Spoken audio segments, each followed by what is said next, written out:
Hello and welcome to Media7, recorded before a live audience at Auckland's Classic Comedy Club.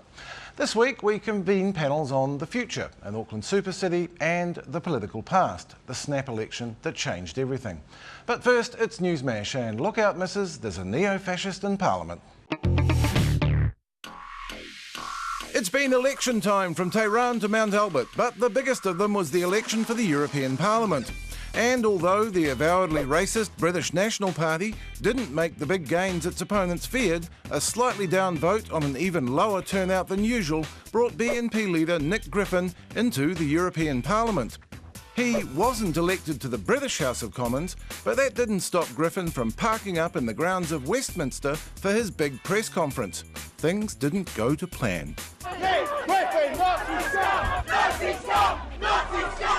Watched by a mass of cameras, Griffin and crew retreated under a hail of eggs. In the rush, the security goons, who've been a controversial feature of Griffin's public appearances, flattened a bystander, which made for a bizarre exchange later on Sky News.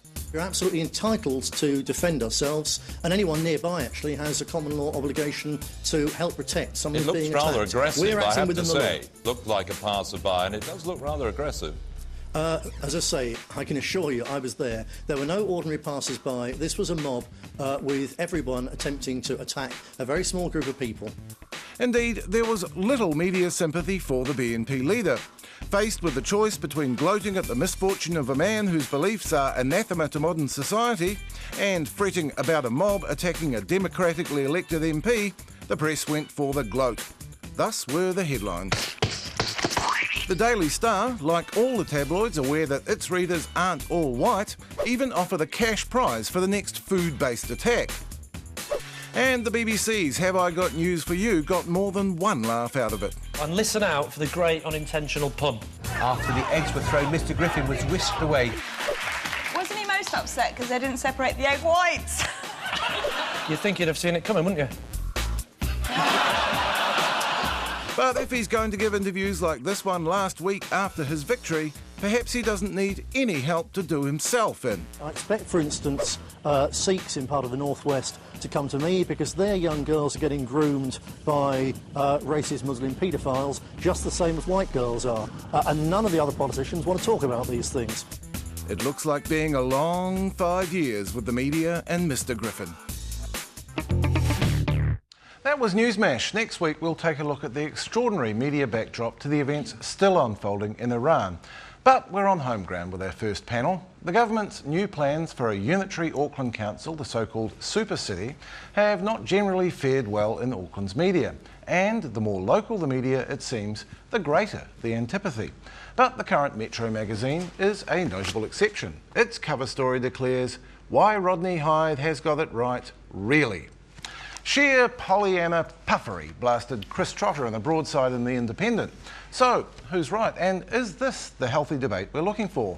With me now are the author of that Metro story, Simon Wilson, his critic, Chris Trotter, Hamish Keith, who has launched his own blog to try and stir discussion on the Super City plan as a select committee deadline looms, and financial and economic journalist Rod Oram. Welcome to you all, gentlemen.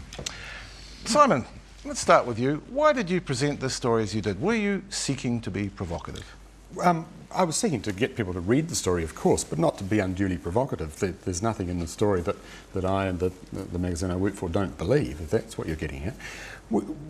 What we did when the Super City proposal arose was we looked at the big question, which is simply, is it broke, does it need fixing? And we agree it is broke. Nobody who sits in a car in Auckland and thinks that this is ridiculous the way the transport doesn't work, nobody who waits for a train, and you'll be waiting for a train in Auckland at the moment, one time in 5 when you try to catch one, could think that things are as good as they are. And the things that are broke, I mean, if you just fixed transport, that would almost be enough, but there's a whole lot more than that. It's not just about what happens in the CBD or the waterfront or the transport for Auckland City people. It's also things like, if you look at the South Auckland area and out west, there are some significant social issues that are not being fixed. I suppose the question is whether the solution that's being presented is the right one. And you went with Why Rodney Hyde has got it right on the cover. cover, and then went on in the story to note all the places where you think Rodney Hyde has not got it right. That's absolutely right, and we made a real point of saying that we think they're wrong about the not having full ward-based elections, which is important. They're wrong in not having Māori representation, and they're wrong in not having sufficient community involvement in the whole process. So Rodney Hyde hasn't really got it right in your view. What he's got right is that we do need a unitary authority, and we do need a process whereby people can engage with this properly and start lifting our sights towards turning this city and this region into realising its potential. Why do you think the response has been so negative? Is it really just Aucklanders being Aucklanders, as you suggested in that story? I think there are a number of things. A number of the politicians who are going to lose their jobs are fearful of that, and there are a number of people who are genuinely fearful of the way change might impact adversely on them, and people are often worried about those things, and maybe some of those things will happen and they ought to be prevented, but you know, it's not that everything's going to work well. Nobody's going to suggest that. I'm not being a Pollyanna in that sense. But beyond that, there are two other things that are really in play here. Since I wrote the article, I have talked at length with Phil Goff and other Labour leaders, and I've talked with Green Party leaders, and I've talked with Rodney Hyde as well, and they're all gleeful about the way in which this has developed. Rodney Hyde, because this has been turned into a left-right political debate which he believes he's going to win, and will therefore be able to present the ACT Party as the winner of a left-right debate and shore up its own support.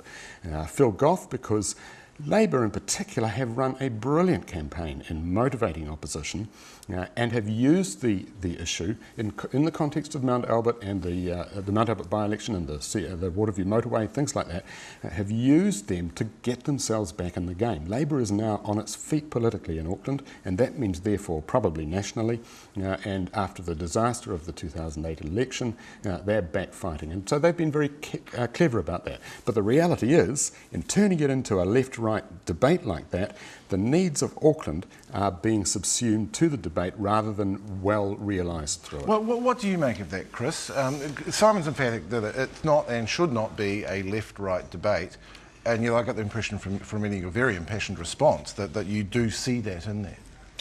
Well, I think the first thing to say about the Super City proposal is that as it's presented to us now, it has very little in the way of genuine local government democratic features.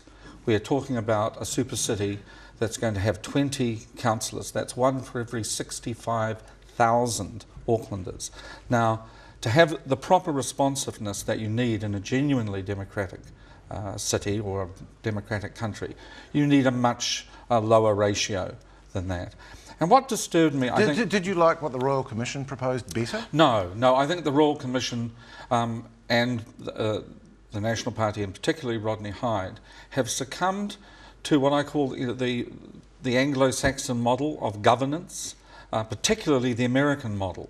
The example I like to cite is the city of Tucson, about the same size as Auckland City now is, 500,000 people. It has 6 city councillors. That's the direction that the governance argument takes you in, and that's clearly the direction both the Royal Commission and Rodney Hyde is taking us in. I prefer to look at the European model.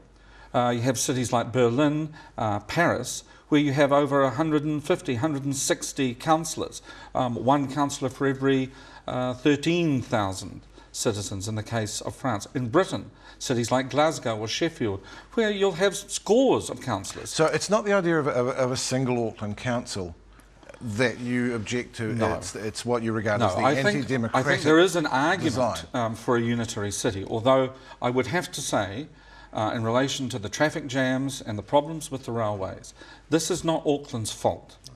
It has never been Auckland's fault, and if you want to know why we haven't got a proper electrified rail system in Auckland, you ask Michael Cullen in Treasury, because they held it up for 4 long years. It could have been up and running by now. It's always been my impression that Auckland local government is dysfunctional. Are you saying that it's worked well?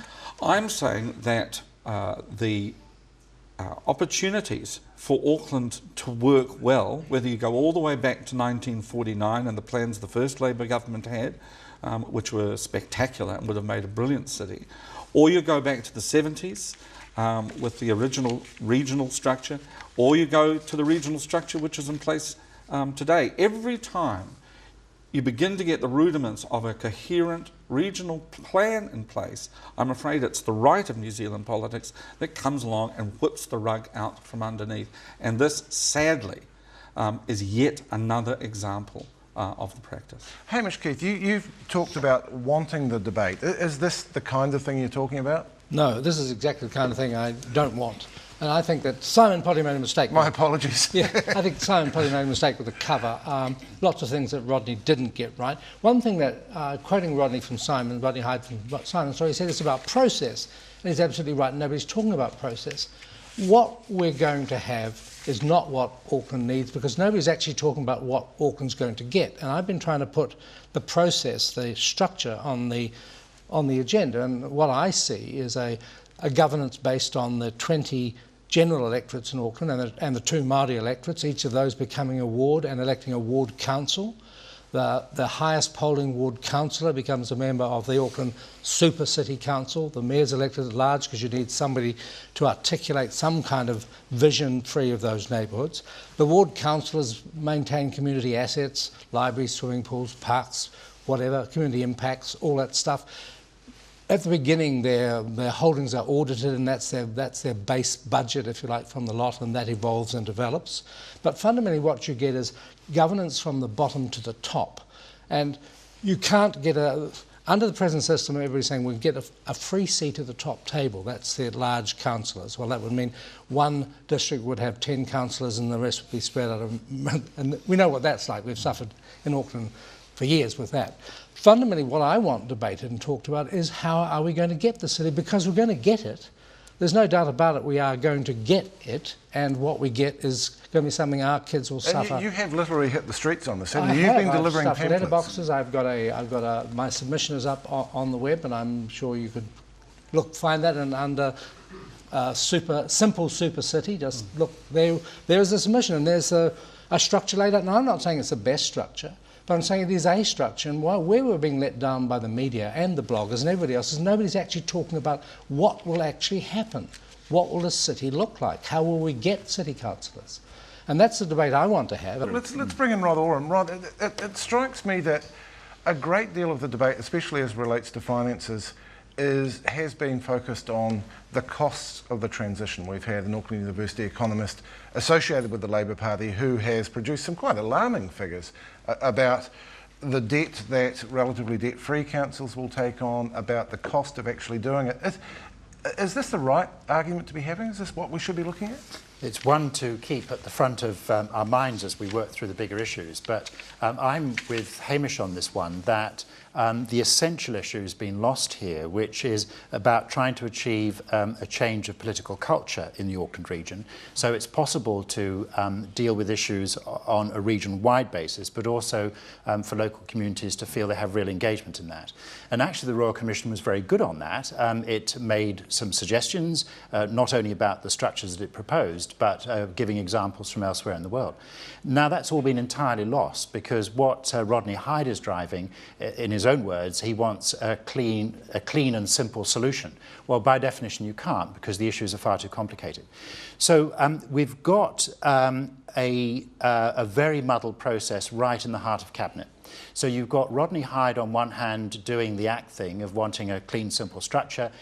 Meanwhile, he's simultaneously dismantling the 2002 Local Government Act. You've got Nick Smith pushing for an environmental protection agency, and we don't know how that'll work out, but it might well gut the environmental responsibilities from regional councils in due course. Do you accept the argument? One last point, and then you've got John Key, who's trying to please everybody and generally says yes to the most recent thing he's heard. What you're seeing is the position change in every cabinet meeting that they have on these issues. So the failure of process is right there, and it completely ignores this issue about how do we change the culture and what do we want to make of this extraordinarily wonderful and beautiful region. And from my point of view as a business journalist, the Auckland economy is really shot to pieces because an overwhelming driver of the Auckland economy is about small businesses serving only the market between Rodney and the Bombay Hills. And exports are defined as anything that goes over the Bombay Hills.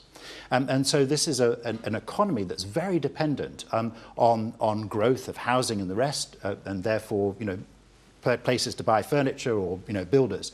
And there is no bigger thinking around the extraordinary attributes this region has and some strengths it could quite radically build on to have a much more prosperous and effective and resilient economy in the decades to come. Just briefly, do you accept the argument that the time has come and gone for having yet more committees and that the government needs to move on this? Well, we've sort of lurched between two extremes here. We had a very thorough and thoughtful Royal Commission process, and now we've got a minister making it up on the fly with a parliamentary select committee run by the relevant minister. So, which is unusual in itself. It's extremely unusual, and I just have no confidence. It'll be a complete dog's breakfast. Well, I think I'll ask Simon to address that after the break, but we will take a break now and be back soon with more talk of a super city.